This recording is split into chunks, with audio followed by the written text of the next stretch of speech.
Bonjour. Bonjour tout le monde. Bienvenue à la Web TV Point de vue et voici la question de cette semaine. Bonjour l'équipe de Point de vue, mon nom est Françoise, j'ai 30 ans, j'habite Montréal et j'aimerais savoir votre opinion sur les mariages payants. En fait, moi je me marie l'année prochaine, puis j'ai pas l'intention de demander un montant, mais je me demande par exemple si peut-être je devrais, pour l'unique raison, est-ce que les gens, si c'est pas payant, ont la notion de faire un cadeau de présence ou est-ce que justement c'est une nouvelle mode pour imposer un montant au départ en s'attendant justement à pas recevoir de montant initial. Donc merci, j'attends vos réponses. Alors, merci Françoise pour cette vidéo. C'est une excellente question.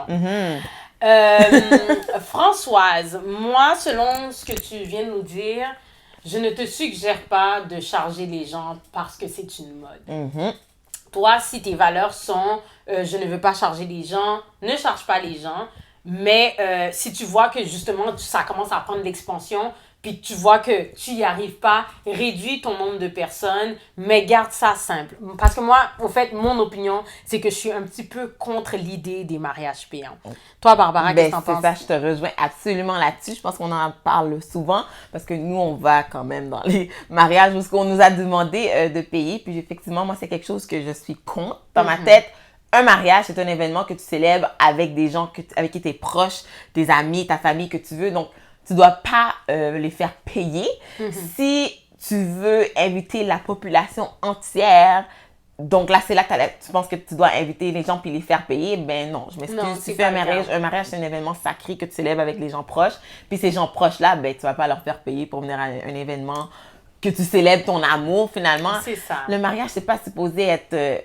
c'est pas une business. Une business, tu comprends? Puis c'est devenu une business et je pense que les gens ont commencé à perdre l'essence parce que ça fait plus d'une dizaine d'années que ça commence et justement, il y a plein de personnes, je reçois une douzaine d'invitations par été et ça, c'est outre que les mariages que j'anime et oui, les gens demandent de faire payer. Souvent, je demande aux gens, tu sais, pourquoi tu fais payer? Parce que moi, je suis un petit peu contre, toutes mes amies le savent et moi, dans les mariages de mes amis, les gens ont pas, mes amis proches, les gens n'ont pas demandé une somme. Mais quand je leur demande, les gens sont comme, oh, tu sais, c'est devenu cher, ça coûte cher. C'est ça. Moi, qu'est-ce que je dis toujours contre cet argument-là, c'est que c'est sûr, si tu vas dans la salle italienne de Saint-Léonard, c'est sûr que ça coûte cher. Ça leur coûte cher, justement, de payer leur chandelier. Ça leur coûte cher de payer tous ces services de nourriture. Il y a énormément d'endroits où tu peux faire ton mariage simple, nice, et pas forcément avoir les colombes, les feux de Bengale et plein d'affaires. Puis je trouve que c'est tout ce tralala qui commence à coûter cher. Et maintenant, les gens sont comme, ben, vaut mieux les faire payer comme ça, tu sais, ils sont pas obligés d'emmener des cadeaux.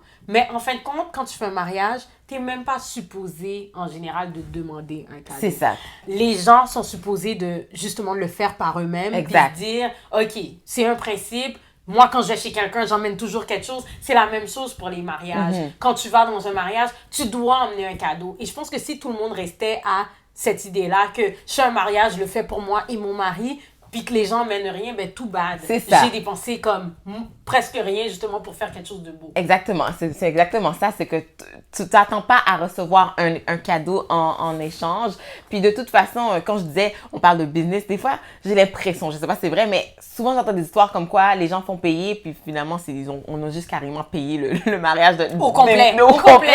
Personnellement, que les mariés ont même pas payé comme ils ont rien déboursé. Moi, je suis un peu rude là, mais dans ma tête, comme je t'ai pas envoyé te marier, là, c'est ça, tu comprends? Donc, je t'ai pas envoyé de marier. Le jour où tu décides de te marier, c'est parce que tu es prêt à débourser les frais nécessaires pour faire l'événement. Donc, tu vas pas commencer à me demander de l'argent. Puis en plus, à t'attendre que je te donne un cadeau. Maintenant, les mariages, c'est plus de $100 et plus par personne. Une famille de 5, on est rendu à $400, $500. Oh non. C'est ridicule, c'est ça. tu comprends? Puis des fois, tu es obligé de couper la personne. Ben là, on doit choisir laquelle qui vient. Exactement. C'est ça. Puis il y a un argument qui revient souvent. C'est comme, oh ben là, nous, on le fait. Non seulement parce que les gens donnent pas de cadeaux. OK, ça, c'est la raison numéro 1. Puis les Italiens le font. Ah, ça... j'ai déjà entendu parler de ça aussi. Oui, mais t'as demandé? Oui, je savais déjà comment ça fonctionnait les Italiens. OK. Et justement, pour être sûre de donner mon argument comme du monde, j'ai été demander à mes petits confrères et consoeurs italiens. Les Italiens envoient une carte sans facture. C'est-à-dire une carte normale. Vous êtes cordialement invité au mariage de Pedro and whatever. Maria. OK, vous êtes invité, ça se fait à tel endroit, nanana. Pedro et Maria ont des principes. C'est un principe de base, comme le principe que je te dis lorsque tu viens chez quelqu'un, tu emmènes une bouteille, tu emmènes du pain, tu emmènes un dessert, un gâteau. Ils n'arrivent pas les mains vides. Donc, des fois, Pedro et Maria, ils se disent « Oh, le mariage, tu sais, ça vaut tant. » Fait qu'ils vont donner minimum 150 $ par personne. C'est ça. Ils vont donner minimum. Mais même là, il y en a qui donnent beaucoup plus. Il y en a qui n'ont pas beaucoup. Ils donnent moins, mais en même temps, c'est sûr que ceux qui donnent moins, ils se font un peu pointer du doigt. Mais ça, c'est comme tout le monde, on se fait pointer du doigt pour tout. Mais en même temps, les gens qui arrivent les deux mains vides, ils ont le droit de manger puis partir.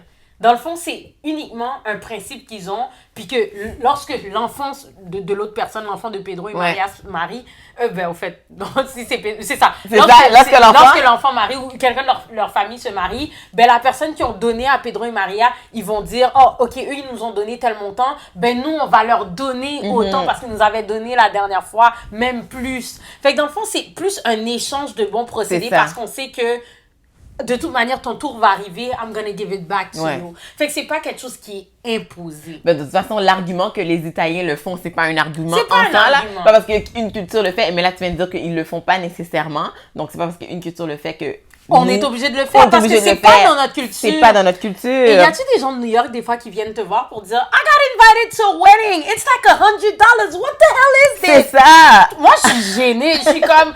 It's not in our culture. No, we don't do this. C'est un trend que les Montréalais ont commencé à prendre. Puis, ben là, les gens donnent pas de cadeaux. You should not expect anything. Tu dois pas attendre. Puis, je pense que la clé, effectivement, c'est d'aller dans son budget. Dans son budget. T'es pas obligé d'inviter la communauté de l'église entière. T'es pas obligé d'inviter le cousin de la tante de l'oncle que ça fait 10 ans que t'as pas vu. T'es pas obligé. Absolument. Tu invites les gens proches et tu réduis, tu coupes ailleurs. Tu vas peut-être avoir moins de nourriture ou couper dans la robe. Tu changes d'endroit. Puis, si tu veux inviter la congrégation de l'église, catholique ou l'église, whatever, il n'y a aucun problème. Mais en même temps, invite la population, mais il y a plein de salles où tu peux inviter tout le monde. C'est ça, puis qui tu coûte fais moins ça cher. à la bonne franquette. Voilà. Tu fais ça moins cher. Et ta famille peut faire de la nourriture. Tu peux faire... Il y a plein de solutions. Je pense qu'on est tellement enflé d'avoir le gros wedding, le gros mariage, compétition. Oh, un tel avec 2 DJ. Oh, moi, je vais en avoir 3. Donc, on est pris... À la fin de la journée, là, tu célèbres l'union entre toi et ton mari ou ta mariée. Donc, on s'en fout de tout le farfelu, là. Tu vas te marier, merci, bonsoir. Après ça, on a oublié, là. C'est fini, là. On to the next. Tu comprends? Donc, dans le fond, Françoise, moi, je te dis, n'impose pas de montant à ton mariage tel que tu l'avais prévu. Puis, regarde pas sur les gens qui vont pas te donner ou quoi que ce soit. At the end of the day, si tu ne charges pas, les gens vont te donner. Parce que je pense que maintenant, les gens sont tellement surpris que les mariages sont gratuits. Ils te donnent. Et c'est vrai qu'il y en a qui vont pas te donner. Mais at the end of the day, s'ils t'aiment vraiment, ils vont te donner. Ils vont donner, ils vont peut-être même plus s'amuser encore. Exactement. Justement. Donc, voilà. Si vous avez d'autres questions, écrivez-nous sur Facebook ou par courriel ou encore par Twitter. Et on se revoit à la prochaine. À la prochaine. Ciao.